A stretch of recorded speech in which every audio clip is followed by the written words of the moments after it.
Hello Mark, I'm Allison, and my student number is 33.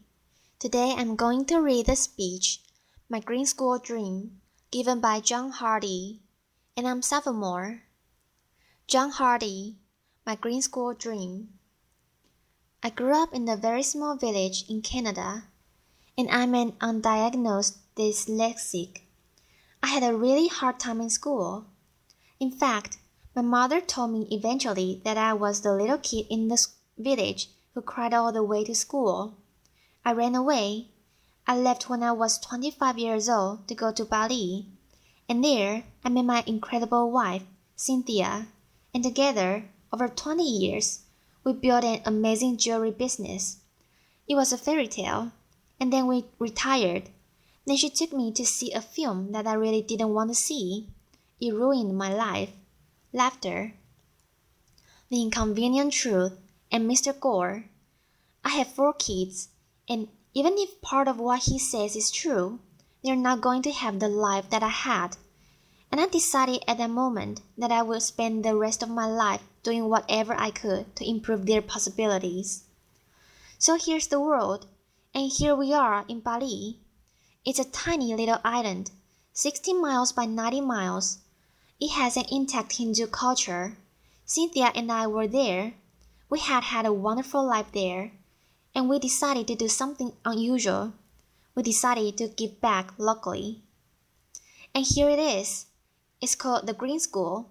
I know it doesn't look like a school, but it is something we decided to do. And it is extremely green. The classrooms have no walls. The teacher is writing on a bamboo blackboard. The desks are not square. At Green School, the children are smiling, an unusual thing for school, especially for me. And we practice holism. And for me, it's just the idea that if this little girl graduates as a whole person, chances are she'll demand a whole world to live on. Other children spend 181 days going to school in a box. The people that built my school also built the prison and the insane asylum out of the same materials. So if this gentleman had had a holistic education, would he be sitting there? Would he have had more possibilities in his life? The classrooms have natural light. They're beautiful. They're bamboo. The breeze passes through them. And when the natural breeze isn't enough, the kids deploy bubbles, but not the kinds of bubbles you know. These bubbles are made from natural cotton and rubber from the rubber tree. So we basically turn the box into a bubble, and these kids know that painless climate control may not be part of their future. We pay the bill at the end of the month, but the people that are really going to pay the bill are our grandchildren. We have to teach the kids that the world is not indestructible. These kids did a little graffiti on their desks, and then they signed up for 2 extra courses. The first one was called sanding, and the second one was called rewaxing. But since that happened, they own those desks. They know they can control their world. We're on the grid. We are not proud of it, but an amazing alternative energy company in Paris is taking us off the grid with solar. And this thing is the second vortex to be built in the world. In a 2.5-meter drop on a river, when a turbine drops in, it will produce 8,000 watts of electricity, day and night. And you know what these are? There's nowhere to flush. And as long as we're taking our waste and mixing it with a huge amount of water, you're all really smart. Just do the math. How many people times how much water? There isn't enough water. These are compost toilets, and nobody at the school wanted to know about them, especially the principal, and they work. People use them. People are okay. It's something you should think about doing. Not many things didn't work. The beautiful canvas and rubber skylights got eaten by the sun in 6 months. We had to replace them with recyclable plastic. The teachers dragged giant PVC whiteboards into the classrooms. So we had some good ideas. We took all automobile windshields, put paper behind them, and created the first alternative to the whiteboard. Green School sits in South Central Bali, and it's on 20 acres of rolling garden. There's an amazing river traveling through it, and you can see there how we managed to get across the river. I met our father the other day. He looked a little crazed. I said, "Welcome to Green School." He said, "I've been on an airplane for 24 hours. I asked him, "Why?" He said, "I had a dream once about a green school, and I saw a picture of this green school. I got on an airplane. In August, I'm bringing my sons." This was a great thing, but more than that, people are building greenhouses around Green School, so their kids can walk to school on the path. And people are bringing their green industries, hopefully their green restaurants, to the Green School. It's becoming a community. It's becoming a green model. We had to look at everything. No petrochemicals in the pavement. No pavement. These are volcanic stones laid by hand. There are no sidewalks. The sidewalks are gravel. They flood when it rains, but they're green. This is the school buffalo. He's planning to eat that fence for dinner. All the fences at Green School are green. And when the kindergarten kids recently moved their gate, they found out the fence was made out of tapioca. They took the tapioca roots up to the kitchen, sliced them thinly, and made delicious chips. Landscaping. We managed to keep the garden that was there running right up to the edge of each of the classrooms. We dropped them gently in. We made space for these guys who are Bali's last black pigs. And the school cow is trying to figure out how to replace the lawnmower on the playing field. These young ladies are living in the rice culture, but they know something that few people know in the rice culture. They know how to plant organic rice. They know how to look after it. They know how to harvest, and they know how to cook it. They're part of the rice cycle, and these skills will be valuable for them in their future. This young man is picking organic vegetables. We feed 400 people lunch every day, and it's not a normal lunch. There's no gas. Local Balinese women cook the food on sawdust burners using secrets that only their grandmothers know. The food is incredible.